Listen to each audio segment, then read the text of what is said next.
Welcome to the Real Talk podcast with Dalton B. Embracing the messy, imperfect, and the deeply human aspects of life through the lens of God's loving grace. Wherever you're listening from, I'm so glad you're here to get real and talk about it. All right, what's going on, everybody? Welcome back to another episode of Real Talk with Dalton B. I am your host, Dalton B. This episode I'm so excited for. This has been probably about a month in the talking of. I have a very special friend that I've made recently, and I definitely know that it was a divine appointment. He wanted us to meet. So I'd like to introduce to everyone my brother in Christ and new friend, Zack Eason. Yeah, thanks for the intro, man. Yeah, dude. It was crazy because D Now I've been doing for a long time, but just because of the kids, I haven't been able to be at as many youth events.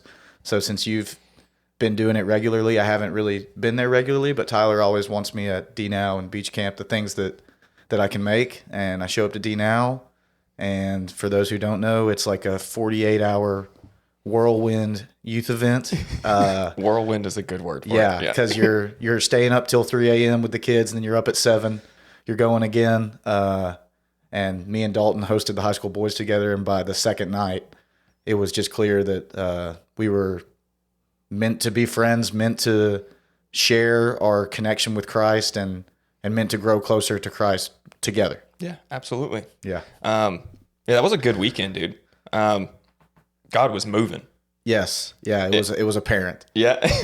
There were multiple times, and I told you at the time, where you could just feel his presence. Yeah. And it was heavy. Yeah. Like it was very thick. I don't know how else to say it. Like the way they say the air is thick. Recently went to Hawaii and went to Pearl Harbor and got that same experience where you're just like something of magnitude. You went to Pearl Harbor? Yeah. When was this? So in April, Haley got the opportunity to go to a trauma conference in Honolulu.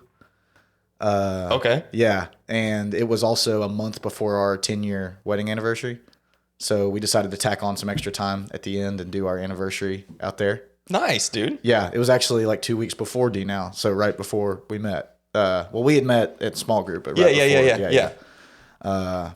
And it was just at D Now, you could just feel the magnitude in the air. Yeah. And to me, I associate that with divine presence. Absolutely. Yeah.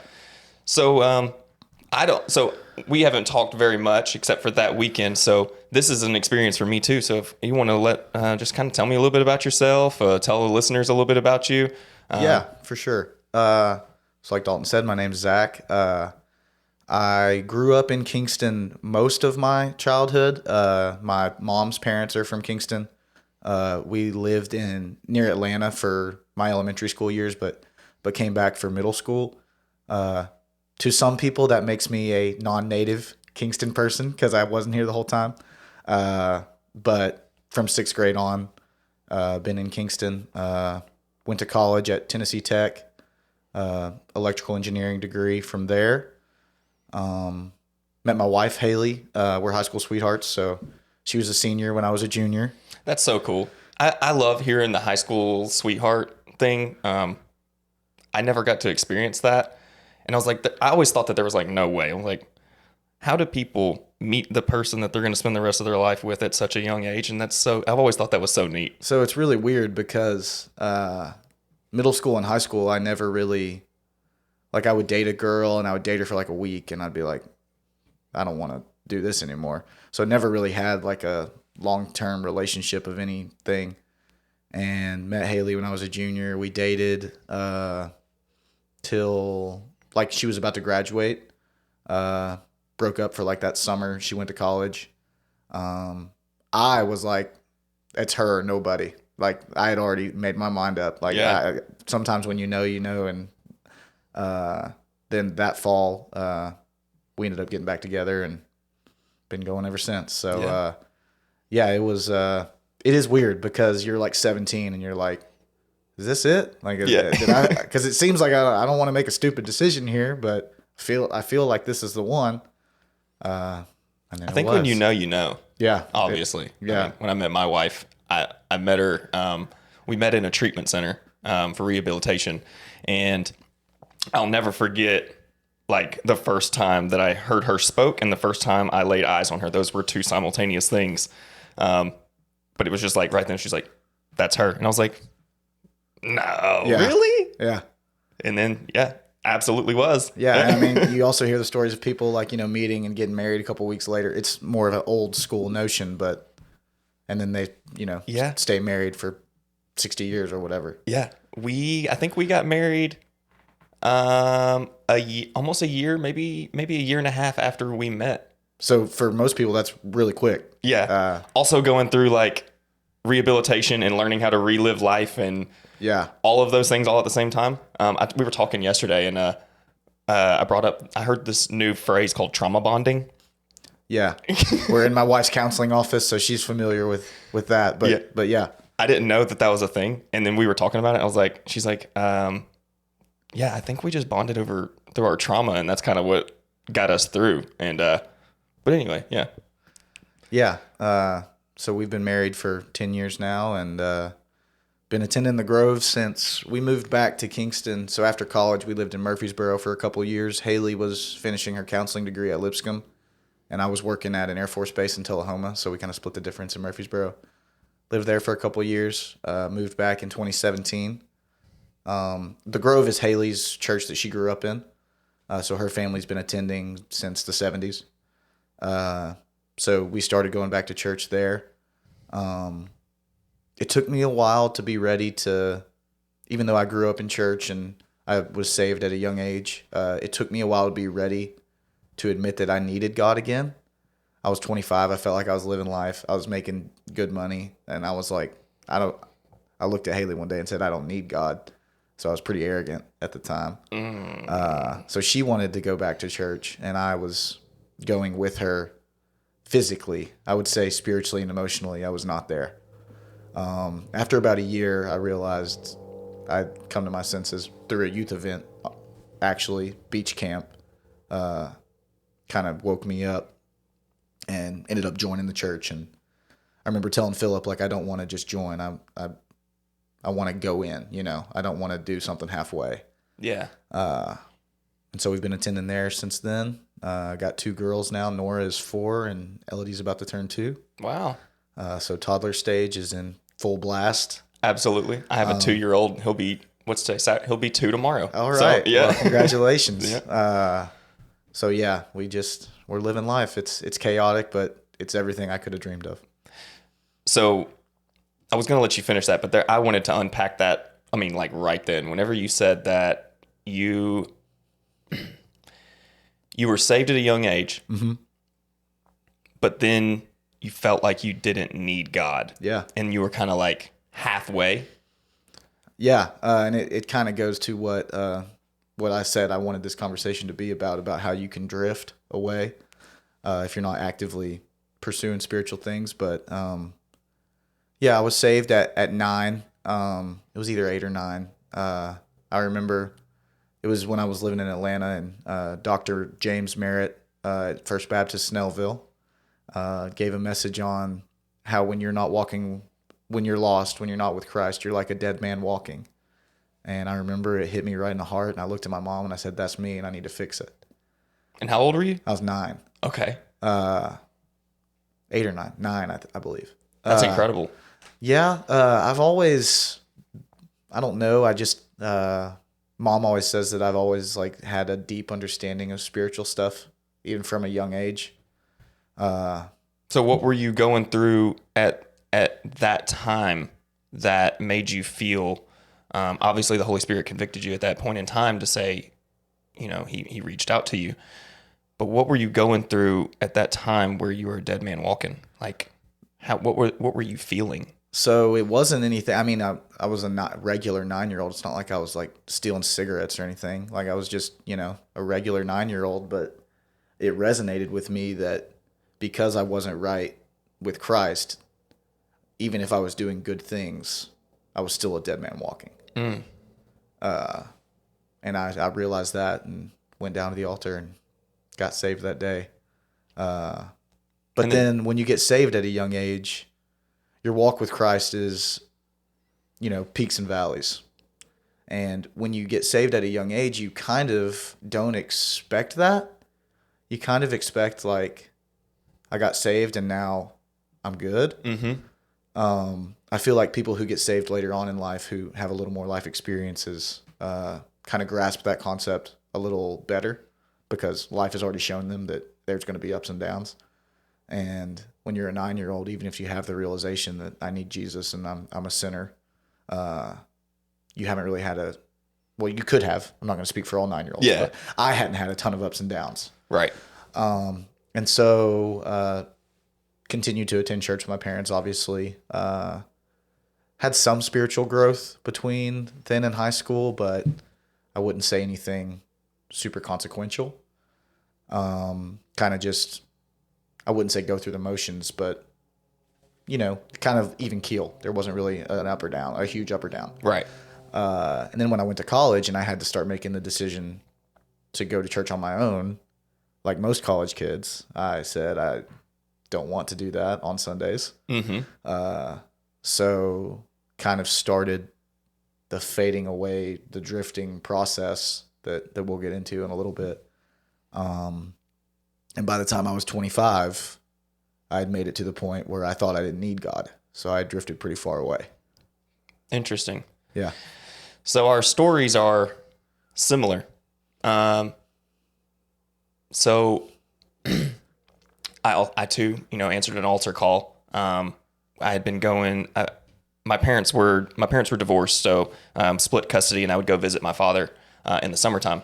And my father had a newfound faith, and I went and visited him one summer, and we just started going to church. Loved it. And I would see, and I had never seen like altar calls, but it was in one of those like backwoods, like country, First Baptist. And I would see, the pianos are playing and we're singing the hymns, and I would see people going down to the altar, and I'm like, what is going on? And I don't even think that I ever even asked my dad, like, what are they doing? I think I just knew what they were doing. And I would just watch them do it week after week after week. And then it was just like a ton of bricks, man. I'm like, probably the same age as you. I don't even remember how old I was. Yeah. And I just went down and just bawled my eyes out on the altar. I too thought that everything was going to be better.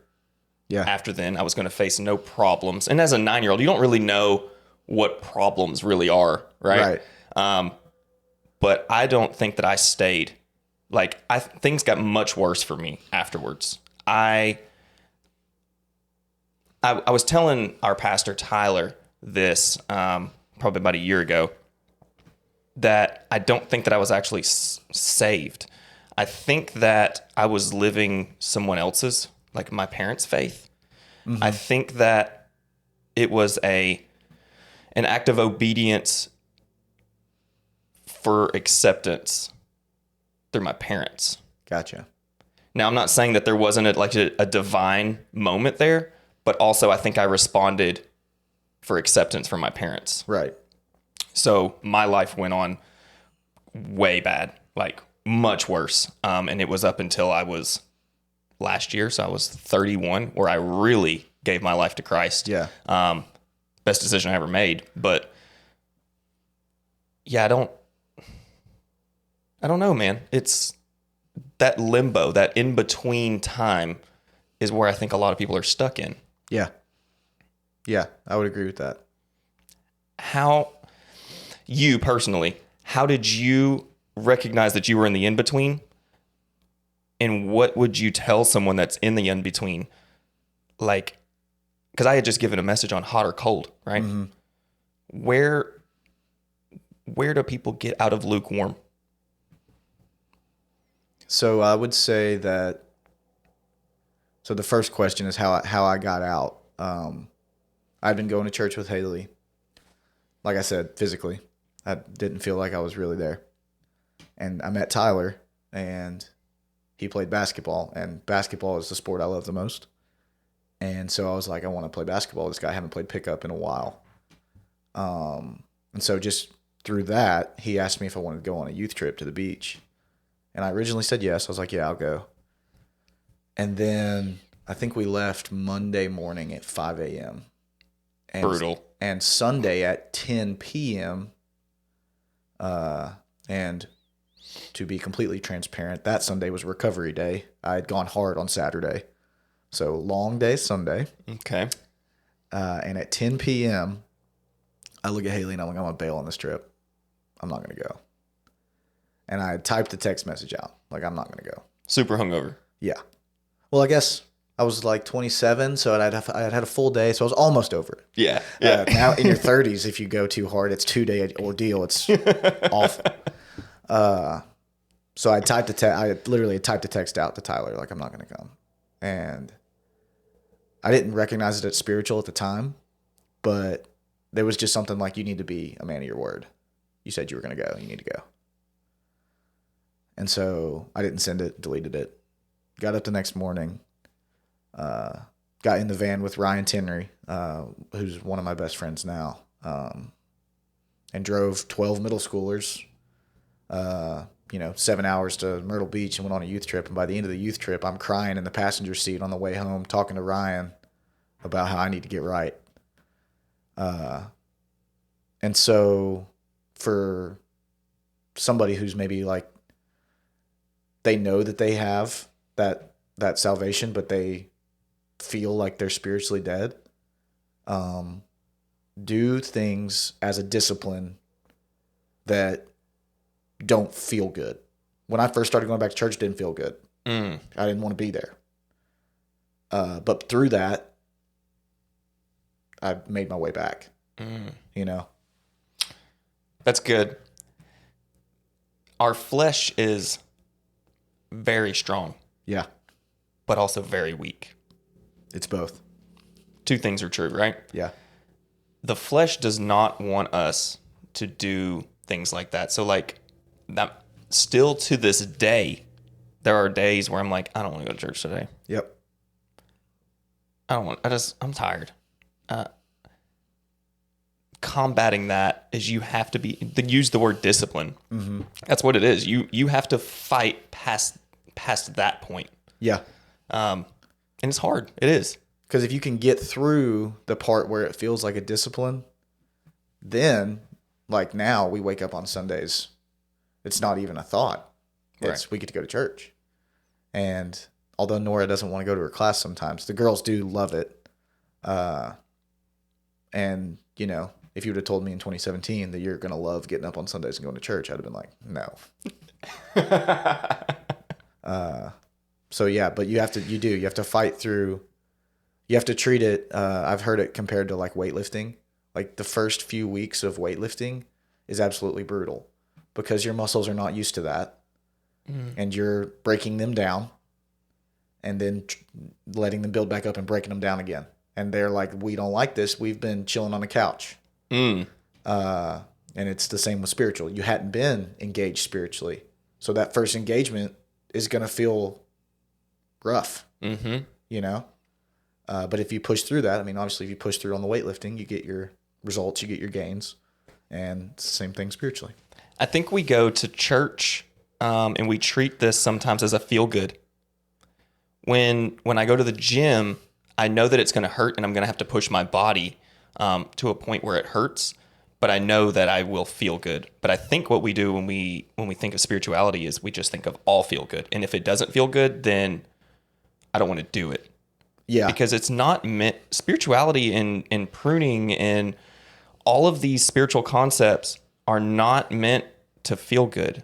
Like you're literally like, when you think of pruning, that's almost like surgery. Yeah. You're cutting. Yeah. Part of a living thing is getting cut off. So that's not going to feel very good. No. You been listening to some TD Jakes? No. He's got some good stuff on pruning. Does he? If you want to look it up. Yeah. Yeah. But yeah, it's we, and I say we because I do it as well. Sometimes you see church as like a just a Band-Aid. Like, I'm hurt. Let me go get some feel good. And you don't ever think that could be the thing to open up a different wound. Or start to heal a different wound, right? You're just like, I'm dealing with this. I'll go get some Jesus, slap that on there, maybe make it a little better. And Jesus is like, you're dealing with that, and I'm not going to touch that. And then he reveals this thing. Let's touch this. Yeah. Like, no, that's not what I wanted. Yeah, that's good. Yeah. Why are we so afraid? I don't know if I want to use the word afraid. I had a thought this morning, and I had heard someone say this before, and it's kind of just been resonating with me for like 2 weeks now, where most people go to church on Sunday and it stops there. Yeah. I remember doing that as a child. We'd do the Easter service, the Christmas service, the special times, right? That's where we would show up. Yeah, the Creasters. What is that? I've never heard the that. The folks who show up on Christmas and Easter. The Creaster. The Oh, Creasters. that's good. So that was probably me and my family. Well, it's a lot of people. Yeah. That's just what they see it as when there's so much more there, obviously. So much more. Yeah. But the way that I can't remember who said it, but we go to church on Sunday to get fed. And then there's 6 other days out of the week that we're not eating. Right. If we're talking in food terms, you get fed on Sunday. In 6 days, you're fasting. And you wonder why, by the time you get to the end of Saturday, you feel so depleted. Your life sucks. You're emotional. All of these things are happening to you. And then you go to Sunday again. You're like, I've just got to go get that Band-Aid, or I got to go get fed again. That's all. I'm just hungry. Yeah. Or you're so depleted by Saturday, you're like, I'm not going to church tomorrow. I need to rest. I need to whatever. And then the problem rolls over, snowballs. And when you finally show up for that Band-Aid again, you're a mess. Yeah, where are you? Yeah. Who knows? I mean, you're talking about like if someone doesn't go to church I'm not even going to say church. Right. Does anything spiritually activity, whatever. for 30 days, that's literally like 30 days of not eating. Yeah. Not feeding we feed our stomachs without even question, right? If I'm hungry, I'm going to Taco Bell. For sure. But we don't treat our spirituality or our mind that way. Yeah. I think mind is good too. I need to read more. I need to read more. Anyways. Spiritual and non-spiritual. I just need to read more. We have the screen all the time in front of us. And you ever see the screen time report or whatever? I try not to look at it. I know, right? That's what I do too. I'm like, dismissed. I don't want to know how long. And yeah, so I need to read more, both. As you said that, it was kind of, it was like a Holy Spirit moment. So whenever the screen time report pops up on your phone and you just hit dismiss, do we do that to the Holy Spirit? He brings something up and we like, oh, I don't want to look at that today. Oh, for sure. Bloop. For sure. Dismissed. Yeah. And then you might have that little moment of conflict. You're like, I shouldn't have done that. I need to look at that screen time report. Yeah. And then you're like, nah, never mind. Dismiss again. Yeah. Yeah. So we need to hit the button. We need to open it up and we need to look at it. Yeah, but part of the reason that, or part of the thing that God's been putting on my heart recently that we've been talking about is just how easy it is to drift away. And if you want to think about that Holy Spirit notification like an alarm, the further you drift, the fainter that sound is.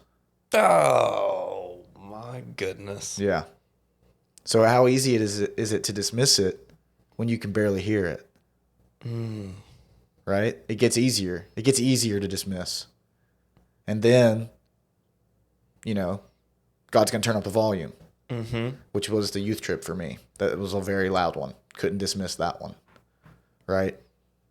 And if you keep dismissing, he can only turn it up to a certain amount. Right. Right? He's a God of grace and mercy. He's not going to force himself into your ears. Right. So if you want to walk away and keep that distance, he loves you. He loves you so much that he's going to give you what you want. If you just want that distance and you don't want to hear it, then he's going to stay right where he is. The sound is still happening. Mm-hmm. You can hear it and you know how to get there. It's like a lighthouse, right? Yeah. A lighthouse has a bell on it too, right? Yeah, it has sound and a light, yeah. So both things are happening. You know where he is and you can hear him. It's up to you to drive towards him. Yeah. And yeah, I mean, he promises that if you pursue him, you'll find him. I mean, it's not like I'm looking for God and can't find him. I mean, you could feel that way. Don't get me wrong. And I've felt that way too. Absolutely. And it may not be the way you want to find him, right? That's what it usually is. It's like, I'm looking for God and I expect this. And God's like, well, I'm here, but that's not how it's going to look. God, I'm in a lot of debt. I need you here. I don't need you anywhere else. Where's the Publishers Clearinghouse? Bring me that check. And it, so a lot of times I feel in my life, I've felt like when I've looked for God and I've felt like he's not there, it's just because I'm not getting the answer that I expected. He's still there. Yeah. He doesn't move. So how often, so you're pretty disciplined. So how often would you say that you drift from that alarm? So this is another thing that I did want to talk about is because we're humans and because we work on time, we like to set very clean boundaries on when things can happen. So like it says in the Bible, God's mercy is new every day, every morning. So if we're having a crappy day at like 2 p.m., we'll just punt till the morning. We'll be like, I'll get some new mercy in the morning. God's mercy is new whenever you want it. It does not have to be morning. It does not have to be anytime. It can be 32 seconds after you just asked for some more. Ooh. It is new constantly. It is a constant refresh available for you. And we because we work on time and we're humans, like everybody who wants to do like a diet or whatever. I'll start that on Monday. It's always Monday, right? Like, let's get through the weekend. Yeah. Start on Monday. You can literally start spiritually right now. You don't have to wait. Yeah. God's available, and his mercy is new, and his grace is new right now. And it doesn't matter if you just asked him 2 minutes ago. It's still available, and it's still new. And I just feel like one of the ways you can drift is you're waiting for the opportunity to start again. You're like, I'm going to wait till this point to start again. And then between whatever time you said that and the time that you said you were going to start again, something has happened and you've lost your way already. It's like you lost it before you started it because you said, I'm going to start down the road. Instead of like, I need to start right now, right this second. And then if I need to start again in 2 minutes, I'm going to start again in 2 minutes. We're not promised tomorrow. So if you're planning on, and I'm just saying you, as in just a generality, but if you're planning on starting Monday and it's Thursday, well, you're not even promised Friday. That's right. You better figure it out. You have the moment right now to do it. Like there's times where where I feel like there's certain places that I'm supposed to pray, right? Yeah. So everyone's got a prayer closet. Mine's in the shower. That's my prayer closet. Yeah, it's good. Okay. But sometimes like there's times where I feel like I can't pray outside of those boundaries that I've set for myself, right? So like I'll be driving in the car and I'll think about something that is bothering me. I'll think about something that I need to pray about. And I'll be like, oh, I'll wait till I get home to pray about that. Why? Yeah. I'm in the car alone. The issue is present. Pray then. Yeah. Yeah, and Paul says pray without ceasing, so like you don't have to stop. It's just a conversation. How close would you be with God if you had a constant dialogue with him? Oh, it's so good. Right? It's hard for us to stop and think about that, but like if you literally were just at work and I don't know, let's say you messed up a spreadsheet. I'm a nerd, so I engineer, I do nerdy stuff. Let's say you messed up a spreadsheet and you're frustrated about it. You can pray right then. Man, can you help me with a spreadsheet? Right? We put restrictions on God. Sure do. Throw them in a box. Yeah. Just because we're humans. We don't think that he, like our little tiny problems to the creator of the universe, that he cares about those little things. Right. We feel like we have to bring him big stuff. And we wait till we have something big a lot of the time. And while you're waiting, you're drifting away. You're killing me, bro. Well, it's because I'm living it. I go through it. Everybody does. It's just been on my heart lately. That literally, while you're waiting on something big to bring God, you're drifting further away from him. Keep going. So the way that I've been thinking about this is obviously God is compared to an anchor throughout the Bible. And I kind of thought for modern terms, it's kind of hard to visualize a ship and an anchor because, I mean, that was more of like a sailing thing. Right. Like you're dependent on the wind or all this stuff. You got a motor now. It's like, oh, I can just go wherever I want.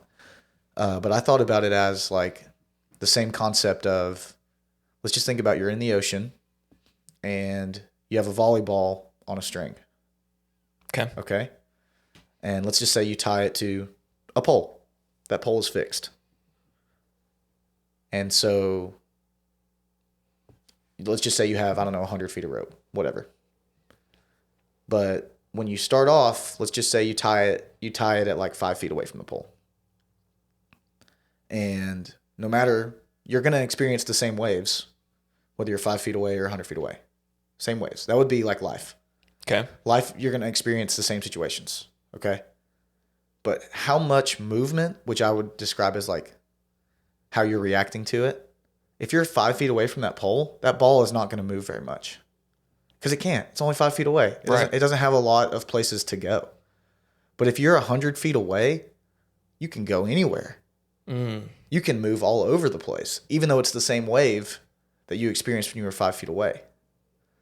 So like, obviously the metaphor here is like God's the pole, you're the ball. You kind of have control over how far away you are. Okay. Right. But life is the same. Life is the ocean. And when some people say like Christians react just like everybody else to everything. Well, yeah, they're out in the ocean, even though they still have the rope. They've let so much rope go. They're going to react just like a ball that wouldn't have a rope. Right? And everybody's like, they're so hypocritical. Yeah, it looks hypocritical. Yeah. Because we've drifted so far away that we are reacting like the world. It's the same thing. There's just that tiny bit of conviction in our reaction that's like, you're not supposed to do that. Yeah. And then it's like the alarm. Let's just dismiss that. Yeah. Right? That's so good. I thought that, so like being a Christian, I mean, scripture even tells us this, that we're going to face hard times, persecution, fiery trials. The misconception is that when you give your life to Jesus, that your life is going to become easier. Right. It becomes harder because now you're living in the same world that everyone else is. But now you have to go the opposite way. That's right. You, at first, were going with the stream.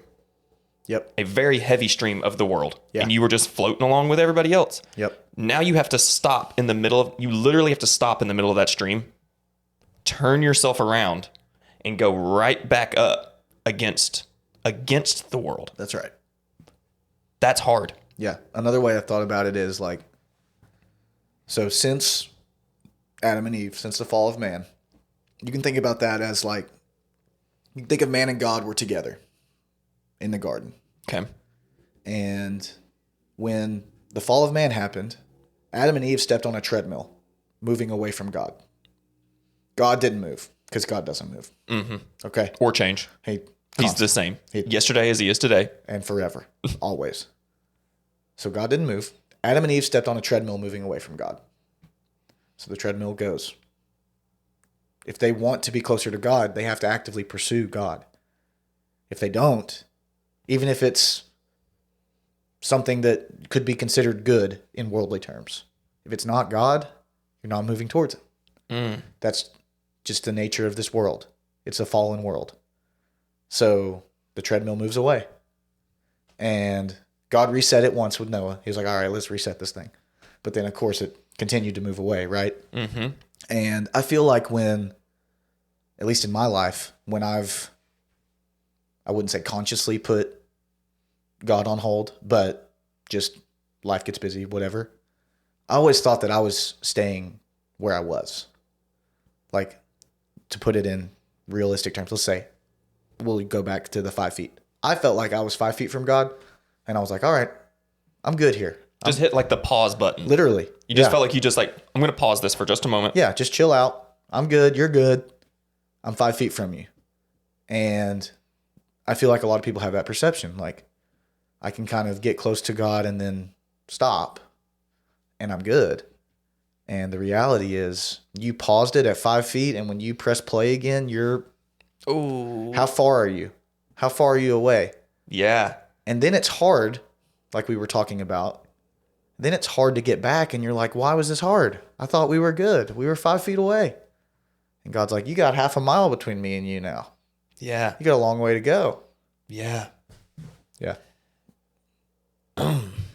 If you were out in the middle of the ocean, an infinite amount of water, think about no land, right? And you're on this pole and you hit pause. So let's say you hit pause at 9 and pressed play at 25. Yeah. Pressed play at 25. If you're in that ocean, how far have you drifted? Can't even see the pole anymore. You can't even see it. Even though you know it's there. Oh my gosh. But how quickly, what's crazy is obviously through the disciplines and implementing, prayer and fasting and all these things can expedite that process of getting closer to God. But how instant can you get literally right back to that pole? Quicker than you can imagine. Especially after that first act that feels like discipline. You're like, it's going to take forever. It'll happen way quicker than you think when you just start walking down the path. I think when you're 20 years of drifting in the water and you finally open your eyes, I think that prayer to get you back there is so desperate because you're out in that water and it's deep. Yeah, and you're just like, come get me. Yeah. And let's talk about like the sharks that are circling you. Bro. Right? We all got them. Whatever it is. Come get me. Yeah. And he'll just reel you in. Yeah. He doesn't want to hear your words, and you can't fool him. Yeah, he'll know if you're faking it with your heart. He looks at your heart instantly. There aren't magic words. He's not a genie. It's a relationship.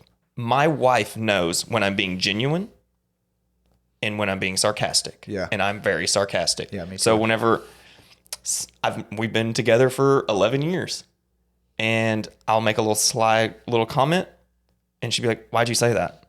Why'd you say it like that? I'm like, oh, I didn't. I said it normal, right? Same thing. They know, my wife knows my heart posture. Yeah. That's what God's after. So you can't say, God, come get me and I'll never do this again. He's like, I want your heart. So he may even leave you out there a little bit or pull you into that pole even a little slower. And those are the trials that we go through, I think. Yeah. Another thing I've also thought of with the same metaphor. So as you drift further out, you're going to run into people, volleyballs, whatever, that aren't tied to anything, right? Mm-hmm. Let's just say that those are your friends in the world, whatever. And a lot of people, some of that first step is removing themselves from an environment that has been detrimental to their spiritual walk. And it's hard because it's like, I know these people, they're my friends. I don't want to abandon them or whatever. But if you can do that and get closer, when your friends find you again, because they're drifting out there, when they find you again, they're closer to Jesus just because you are. And you don't know that. You're just on your own spiritual journey. But because you've come closer to Jesus, when they find you again, they're closer as well.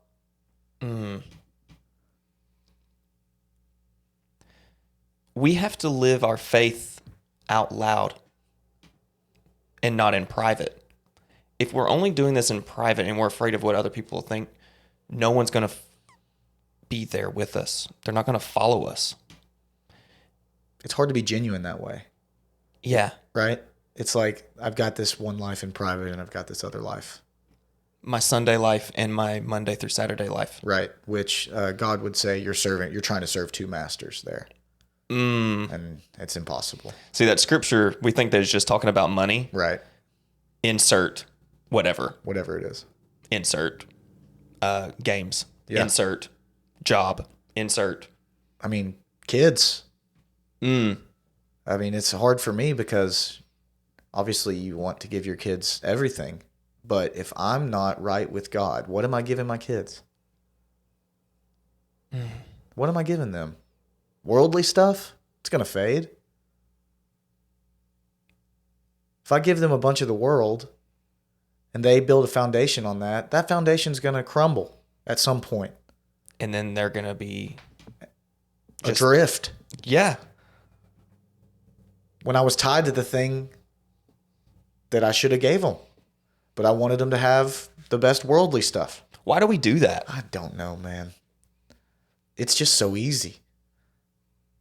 It's easy to stick a screen in their face. It's easy to shut them up. I didn't mean to put it that way, but I mean, let's be real. Yeah. It's easy to shut them up and just say, here, take the toy. I'll buy it. If I can get 30 minutes of peace, and we think that peace, what do we do when we're seeking peace? We throw a screen in their face and throw a screen in our face. What are we doing? We're just so disconnected from everything. Yeah. And I'm guilty of it. Like I'm chief offender here. Why do we, and then we get mad. I'll say me. I get mad when their behavior is in a way that's not desirable. Like, right. Or I'll be like, get off the screen. Yeah. Like all you're doing is on the screen. I gave it to them. Yeah. Yeah. Why do we? There's so much more to this, and our kids are watching Yeah. everything we do.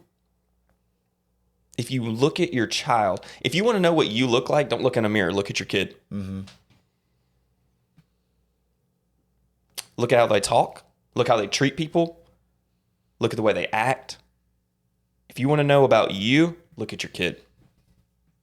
Now, they've got their own quirks and their own characteristics, right? So, like, one of my things, I can kind of have a short fuse sometimes. I'm not shorter than it should be, especially when I'm not in the Word and I'm not right spiritually. And Nora has a short fuse. And I've never really connected it till you said that, honestly.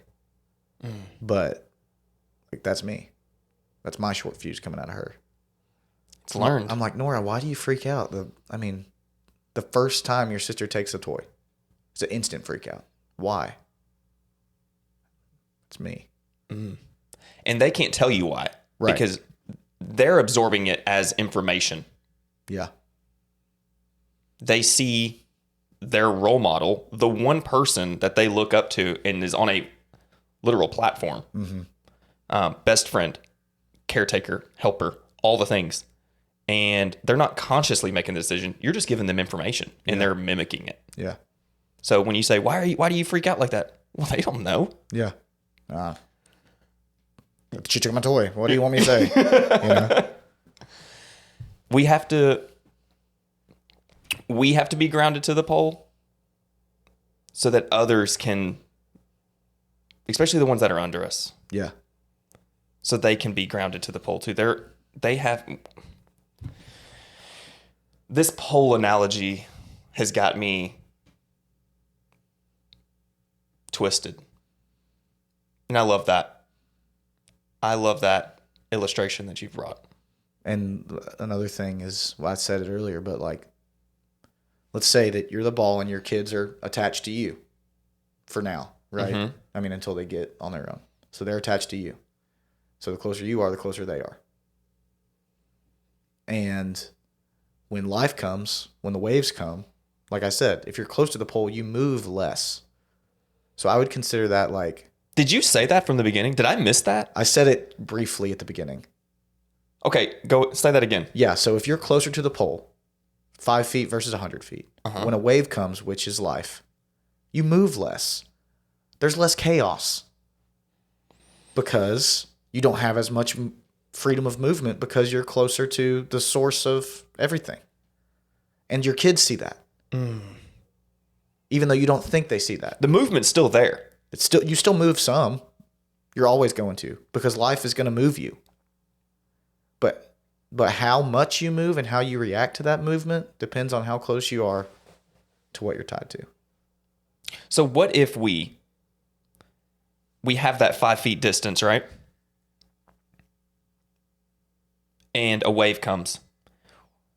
When the wave comes, we feel it and we pull closer. You'll move even less. If you just think about the physics of it, right? But we have to do that, like, we have to make that decision Actively. like second by second. Not as things happen. Right. Like, be ready.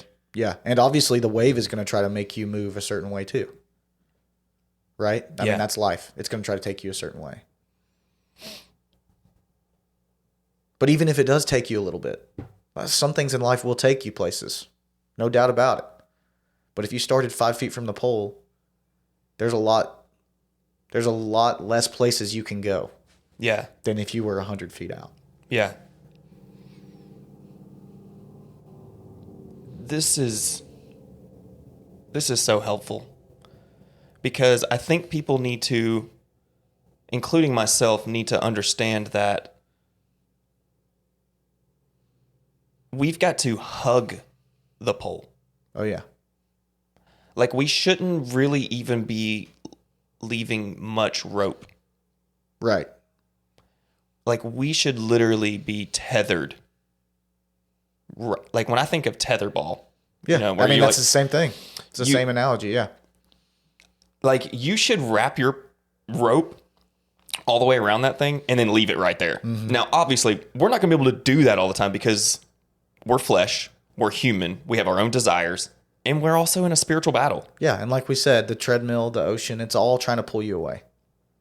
And we have an enemy that's putting things out in the deep that look really good to us. Real good. Like, real good. And we're like, I'm going to go out there and get that. And I'll be right back. Yeah, I'll come right back. But I've got to go get that. I can dabble in that and I'll be back.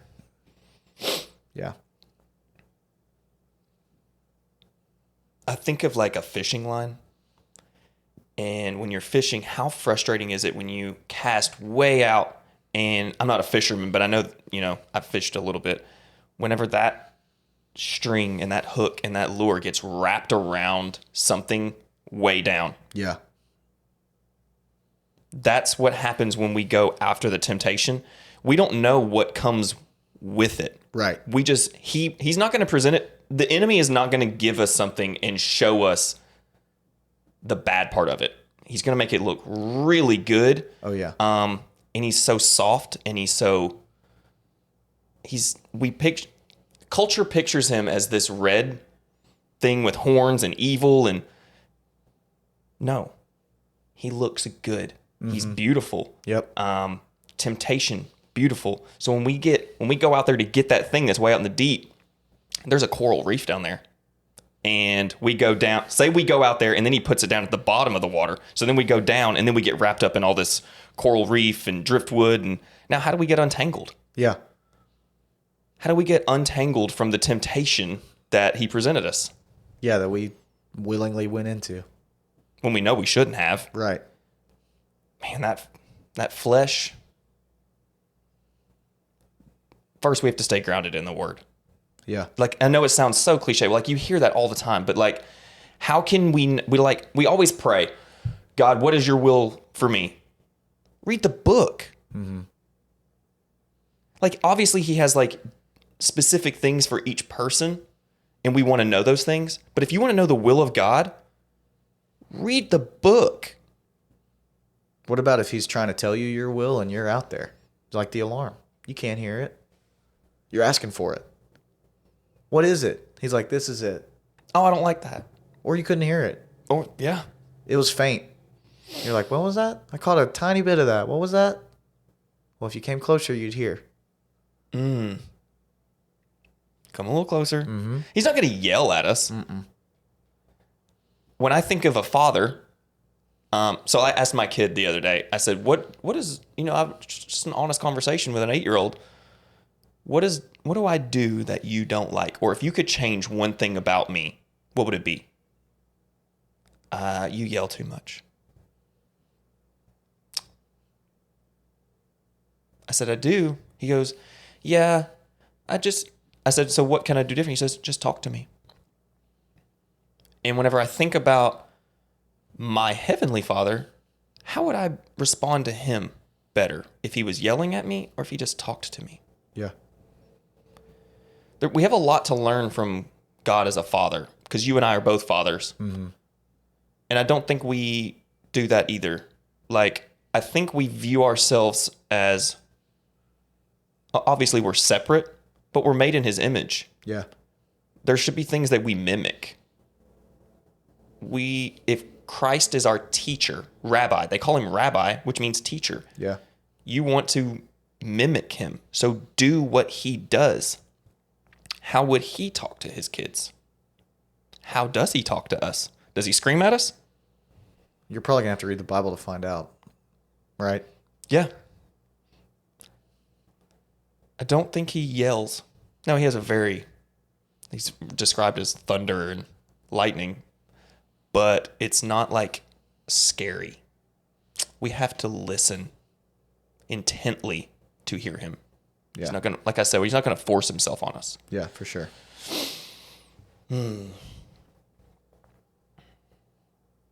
You have blessed my whole soul. I appreciate that.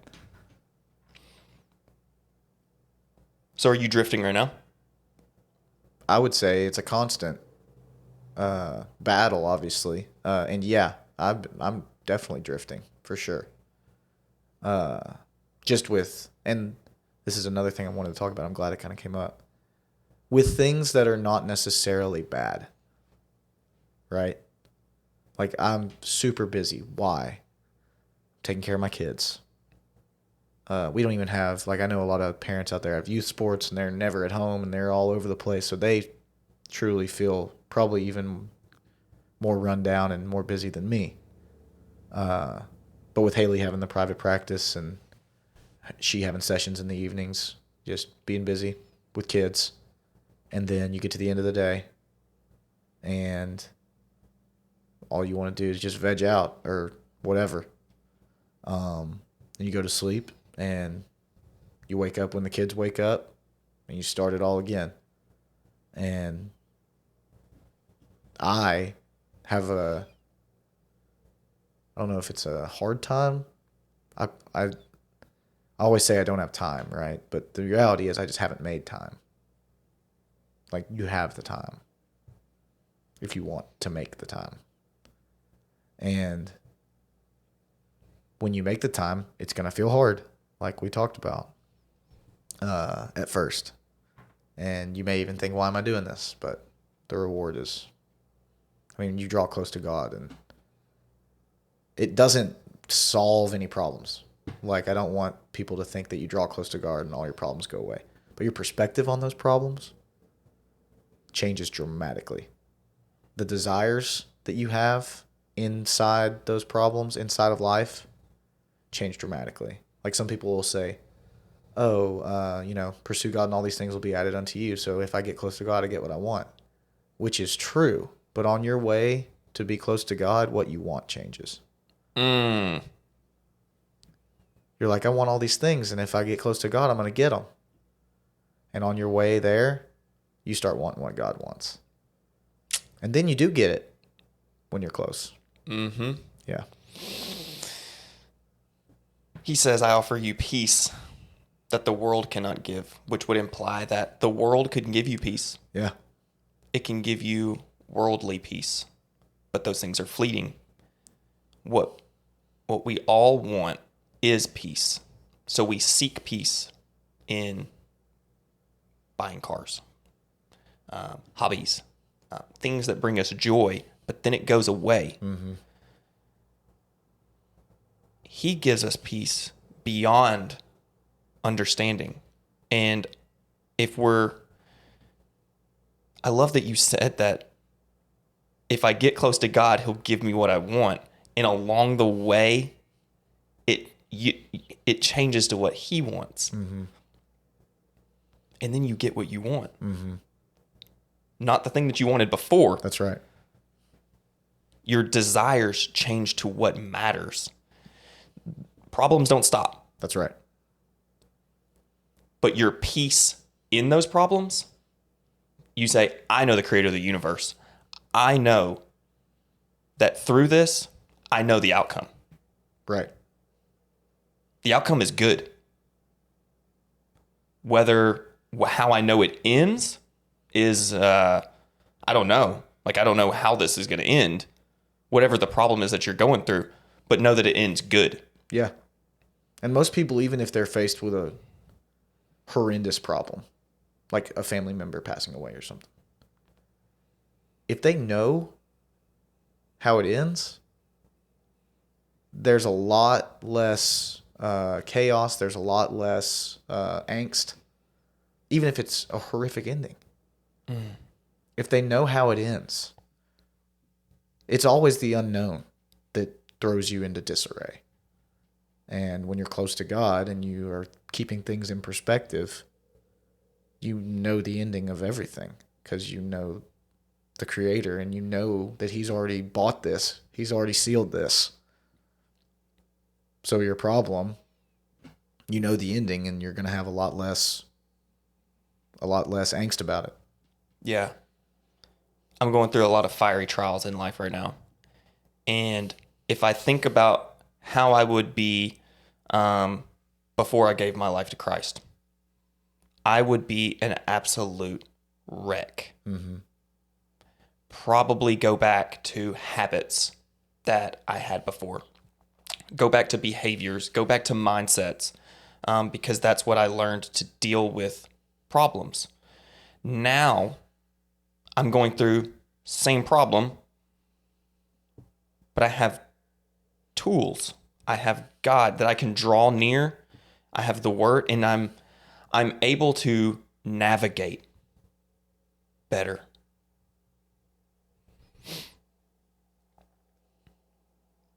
I'm able to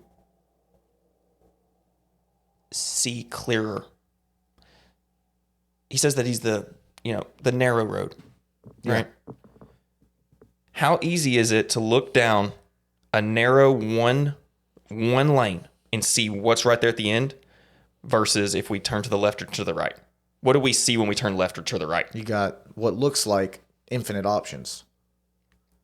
And then, I don't know about you, but whenever I'm like in a Walmart or something and there's all that stuff, yeah, I get really overwhelmed. For sure. I'm like, oh, there's so much stuff. Yeah.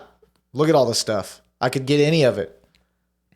Well, look at all this. And I'm just instantly overwhelmed. I'm like, oh, well, we only have 2 hours and we're going to have to navigate this 200,000 square foot building and get all this stuff. Narrow road says, just stay right here. Don't look left. Don't look right. Just look at me. Yeah. He calls Peter out onto the water, right? He says, come out here. And he was walking on water towards Jesus when he had his eyes on him. But the second that he looked down at his feet, yep, he started to sink. Yeah. I identify with Peter a lot because he has a tendency to shoot his mouth off and then gets him in trouble. Yeah. And yeah, I'll do that. You ever cut somebody's ear off? I haven't done that. Maybe with my words. I mean, my words can be pretty sharp. But yeah, I feel like I would do the same thing as Peter. I would be the guy out of the 12 to be like, yeah, I'm going. Yes, in the moment, right? Mm-hmm. And then as soon as I get out there, just lose it. I would definitely, it resonates with my soul. You're just standing out there and you just start looking around. You're like, whoa, this is so cool. Oh my goodness. Yeah. I'm out here. Yeah. Or for me, I'd be, look what I'm doing. I'm only the second person ever to do this. Look what I'm doing. Look back at the boat. Yeah. And you're like, check me out, guys. Look at me. And as soon as I say, look at me, I drown. Mm-hmm. Yeah. He should have just kept looking. Yeah. I mean, I know it's very relatable to us because the story is, you look at Jesus, you make the decision, you get out there, and then you take your eyes off of him, and you're in a world of hurt immediately. But like, how different would the story have been if he had just stayed focused on Jesus and walked the whole way out there, and then walked back to the boat with him? Oh, it's incredible. Right? I mean, it's still incredible he took a few steps, right? But like, it would just change everything if he had just stayed focused. It's discipline. It's discipline to keep your eyes forward. Stop thinking about tomorrow. Stop thinking about yesterday. Our concept of time, God's concept of time, not the same. Yeah. He tells us to focus on today because I think our mind cannot comprehend infinity. Our mind cannot comprehend tomorrow. If we knew, think about this, yesterday, if you would have known everything, because you don't know what's going to happen today, your whole time today, right? Right. If God would have told you what you're going to do tomorrow and everything that was going to happen, would you want to go into it? If he presented you all the problems that you were going to face today, all the trials, all the things that are going to happen today, and he told you yesterday what you were going to face today, how would you feel about today? Would you even want to go into it? Yeah, dreaded it. Well, I don't want to do that. That sounds terrible. Yeah. I think he understands that we can't comprehend that. It's not good for us. Yeah, he made us. It's not good for us. That's why we have to focus on today, your spirituality today. Don't wait for Sunday. Right. Make it a part of your life. If anybody gets anything out of this conversation, I hope it's the fact that don't wait. Do whatever you need to do with God this second. And then if you need to do it again in a few seconds, do it again. And again, and again, and again. A conscious decision. Mm-hmm. Yeah. Thank you so much. Yeah, man, I enjoyed it. I didn't know how this conversation was going to go. I knew it was going to be good because of the conversation we had at D-Now. Yeah. And like, I instantly knew that we were just connected on some sort of wavelength. I knew the appointment happened for a reason. Like, I knew it all. And I was so pumped for this conversation. And you have just blessed my whole soul. My whole soul today. Well, you've blessed mine as well. This has been great. And I agree. I mean, it's hard to explain when you run into somebody and there's just an instant spiritual connection. And the two examples I have is you at D-Now and Ryan Tennery at the youth event. And it was just like, this is your brother. Yeah. And he's on your wavelength. And I think, to me, it said you need him. You need these guys around you. Yeah. To make it. I mean, if anyone has tried to ever do any kind of spiritual walk alone, it usually doesn't end well. No. God said it is not good. The first thing that he said that is not good. Yep. It's not good for man to be alone. Yep. If we were meant to do this alone, then there would be no one else. Right. We need each other. Yep. If you could provide any encouragement for anyone that's listening today, what would you tell them?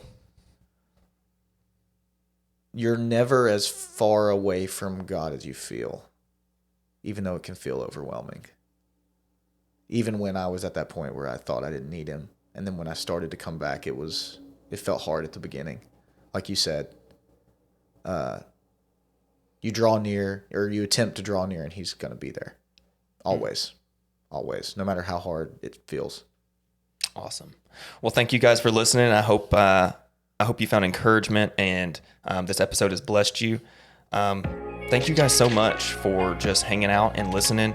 I hope you guys have such a wonderful day, and I love you guys. Bye.